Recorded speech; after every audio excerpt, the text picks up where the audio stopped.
మెత్తటి జొన్న రొట్టెలు చేయడం ఇంత ఈజీనని మీరే అంటారండి.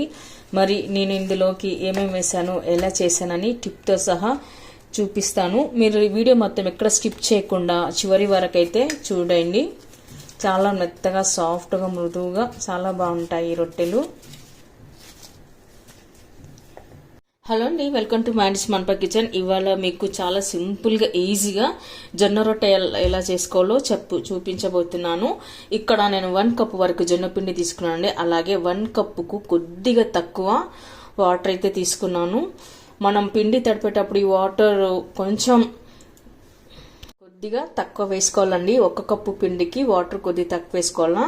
అలాగే పిండి కొద్దిగా గట్టిగా తడుపుకోవాలి. మనము పలుచగా తడుపుకున్నట్టయితే రొట్టెలు రుద్దుకోవడానికి రాదు. కాబట్టి మనము 1 కప్పు పిండికి కొద్దిగా వాటర్ అయితే తక్కువ తీసుకోవాలి. ఇప్పుడు మనం కప్పును పక్కన పెట్టేసుకొని ఒక కడాయి తీసుకొని అందులోకి అయితే ఈ వాటర్ వేసుకోవాలండి. ఈ వాటర్ని మనం వేడి చేసుకుందాము. మనం రొట్టెలు కొట్టేటప్పుడు సౌండ్ వస్తుంది కదండి, అలా సౌండ్ రాకుండా మనం రొట్టెలు చేసుకోవాలనుకుంటే ఇలా చపాతీ కర్ర ఉంటుంది కదా, చపాతీ కర్రకి నేను ఇలా కవర్ అయితే చుట్టి పెట్టుకున్నాను. ఇలా కవర్ పెట్టుకోవడం వల్ల మనం రొట్టెలు తడిపినప్పుడు ఇట్లా రుద్దుకోవడానికి కూడా చాలా ఈజీగా ఉంటుంది. పిండి కూడా అంతా మనకు కిందంతా చల్లిపోదనమాట. కాబట్టి ఇలా కర్రకి ఇలా పెట్టుకొని తిప్పుకున్నట్లయితే రొట్టెలు కూడా చాలా సులువుగా ఈజీగా వచ్చేస్తాయి. మనకి రొట్టెలు కొట్టే సౌండ్ కూడా రాదండి. చాలా సింపుల్గా ఈజీగా చేసుకోవచ్చు. మీకు టిప్పు నచ్చినట్టయితే ఫాలో అయిపోయి కామెంట్స్లో ఇవ్వండి. చూడండి, ఇలా వాటర్ బాయిల్ అవుతున్నప్పుడే మనము పిండిని వేసుకోవాలి. ఇక్కడ స్టవ్ ఆఫ్ చేసుకోవాలి. పిండిని వేసుకొని మనము ఎక్కడ పిండి ఉండాలి లేకుండా కలుపుకోండి. ఫస్ట్ ఇలా ఏదైనా గట్టుతోనో కలుపుకోండి. తర్వాత కొద్దిగా చల్లారిన తర్వాత చేతున్న పిండిని బాగా కలిపేసుకోవచ్చు. రొట్టెలు చేసుకోవడం చాలా మంది కష్టం అనుకుంటారు, కానీ చాలా సులువండి. అంత కష్టమేం కాదు. నేను చెప్పిన పద్ధతి, ఈ టిప్స్ ప్రకారం మీరు పాటించిన చేసుకున్నట్లయితే మీకు ఏమాత్రం కష్టం అనిపిది. చాలా సులువుగా మనం రొట్టెల్ని చేసుకోవచ్చు.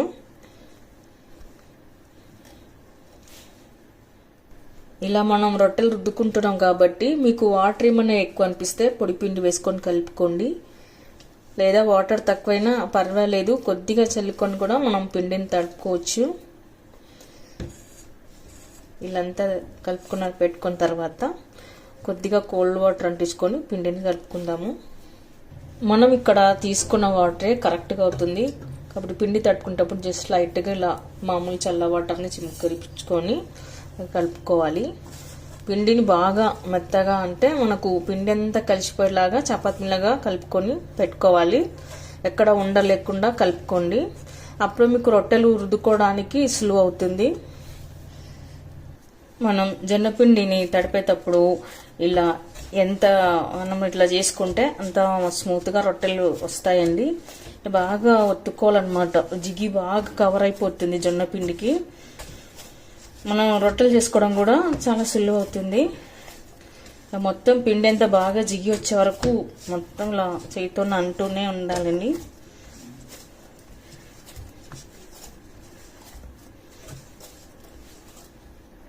చూడండి, పిండి అంతా బాగా కలిపి ఇలా ముద్దలాగా చేసుకోవాలి.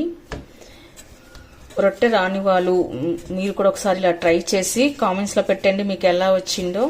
రొట్టె వచ్చిన వాళ్ళైతే పర్వాలేదండి. కొత్తగా నేర్చుకున్న వాళ్ళు, రాని వాళ్ళు ఉంటారు కదా, వాళ్ళు కనుక నేను చెప్పిన టిప్పు ప్రకారం ట్రై చేసినట్లయితే ఎలా కుదిరింది, మీకు ఎలా వచ్చింది అనేది మనకు కామెంట్స్లో పెట్టండి. ఆ తర్వాత మనం ఇక్కడ రొట్టెలు అద్దుకోవడానికి కొద్దిగా వాటర్ అయితే తీసుకున్నానండి.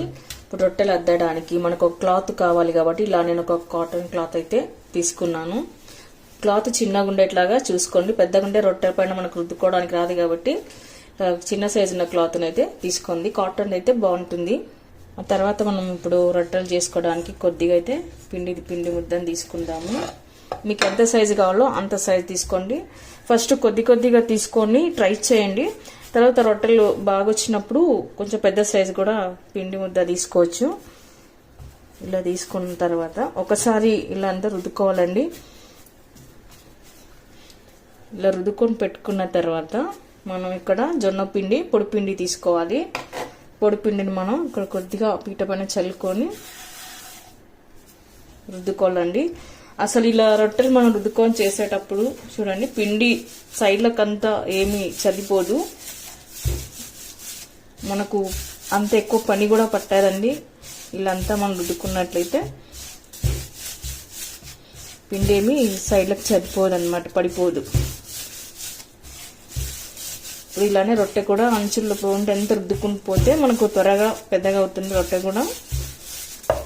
పిండి కూడా ఇచ్చుకోకుండా, రొట్టె పగిలిపోకుండా, చిట్లు పోకుండా బాగా వస్తుంది అంచులంతా. మనం రొట్టె చేసేటప్పుడు ఇలా అంచులు పోండి రుద్దుకుంటూ వెళ్ళాలండి, అప్పుడే రొట్టె పెద్దగా అవుతుంది. మీరు సెంటర్లో మాత్రమే రుద్దినట్లయితే అక్కడ మాత్రమే పిండి లావు ఉంటుంది, అంచులంతా లావు వస్తుంది. కాబట్టి ఇలా సైడ్లకి అంచులు పోండి ఇట్లా మనం రుద్దుకుంటూ పోతే రొట్టె కూడా త్వరగా స్ప్రెడ్ అవుతుంది, పెద్దగా అవుతుంది. చూడండి, నాకు రుద్దుకోవడం కూడా చాలా ఈజీ అయిపోయింది.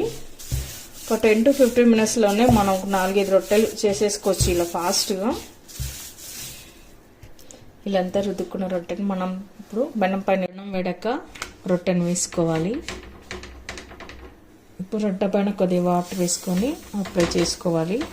ఇలా మనం వాటర్ అంతా అప్లై చేసినాక 2 వైపులా కాల్చుకోవాలి. ఇప్పుడు రొట్టె రుద్దిన వాటర్ తేమంతా తగ్గిన తర్వాత చూడండి, రొట్టె కూడా ఉబ్బుతుంది. ఆ తర్వాత మనం 2 వైపులా కాల్చుకొని పెట్టుకోవాలి. ఇలా 2 వైపులా కాల్చుకున్న తర్వాత తీసుకునండి. మిగతా రొట్టెలు కూడా ఇలానే చేసుకుందాము.